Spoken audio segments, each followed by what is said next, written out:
My name is Milan Eapen and I am from class 2nd B Com B. And I am here to discuss about the poem Refugee, Mother and Child by Chinua Achebe. A little bit about the background of the poem. The poem is about a mother and her dying child at one of the Biafran refugee camp and the story about all those who suffer in Africa. The poet gives us a realistic picture of a mother and her child. Hundreds of poor people are thrown away from their homes. Thousands of children are dying.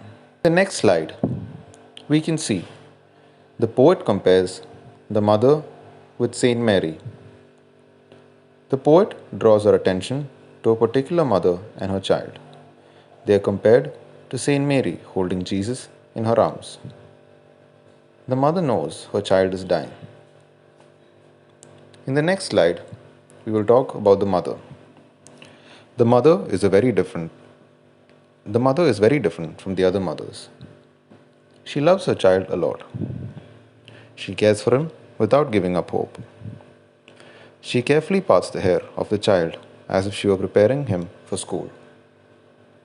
In the next slide, we can see she does not want anything in return for her love and sacrifice. She is kissing him in the forehead. It was an act of putting flowers in his small coffin, the last act of love from a mother to her son. In the next slide, the poem does not really have a structure. It is written in freestyle. It is written with simplicity. It can be understood very easily. The poem is written in a very melancholic way. The poet writes this in third person.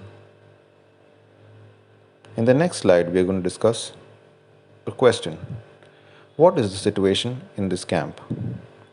The air in the place is described as being heavy. It says that the children are ill with diarrhea. The children are all malnourished, that their ribs are washed out. It says they are so malnourished that even walking is a struggle for them. The next slide. Why is the mother different from all the other mothers in the camp? Most of the mothers had stopped caring for the kids a long time ago.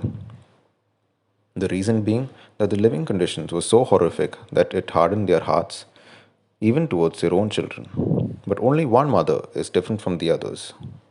The poet says that the mother is trying to put on a smile, but the smile is so weak and pale. It is because the sorrow behind her smile is unfathomable. She has motherly love and pride in her eyes. In the next slide, why does the mother comb the hair of the boy? She does this as a final act of love and kindness towards her child. Every mother does this before the child leaves for school. It looks like the mother is putting flowers on the tiny grave of the son. This is also considered as a final act of love and kindness towards her son.